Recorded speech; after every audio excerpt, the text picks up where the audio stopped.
Everyone, সবাই কেমন আছো? আশা করি সবাই খুব ভালো আছো। আমিও খুব ভালো আছি। আমি পূজা তোমাদের সাথে শেয়ার করতে চলে আসলাম আবার একটা নতুন মিনি ব্লগ। যদিও এই ভিডিওটা অনেক দিন পুরনো, তোমাদের সাথে শেয়ার করতে আমার একটু লেট হয়ে গেল এডিটিংয়ের প্রবলেমের জন্য। তো আমরা সেদিন ৩ বান্ধবী মিলে বেরিয়ে পড়েছিলাম। আমাদের বাড়ির পাশেই হচ্ছিল অষ্টম প্রহর, সেখানে আসার জন্য। তো সেখানে এসে দেখি এখানে তো প্রচুর মানুষের সমাগম, অনেক দূর দূরান্ত থেকে সবাই এসেছে। দেখো কত সুন্দর করে এখানে কীর্তন হচ্ছিল, বেশ ভালো লাগছিলো, মনটা একেবারে ভরে গেল। তারপরে দেখো আমিও চলে গেলাম এখানে ঠাকুর প্রণাম করতে। আর ঠাকুর প্রণাম করতে গিয়ে কিন্তু এখানে দেখলাম বাতাসা হরিলোট হচ্ছিলো, সেখান থেকে কিন্তু আমিও এই বাতাসাটা পেয়ে নিলাম, মানে পেয়ে গেছিলাম।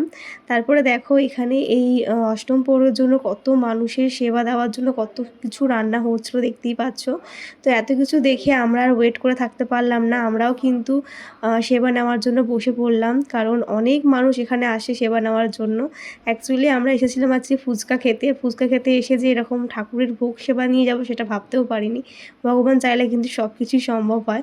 যাই হোক, এখানে নিরামিষ আইটেম হয়েছিল ডাল, সোয়াবিনের তরকারি, চাটনি, ভাত, মানে অন্ন যেটা বলে।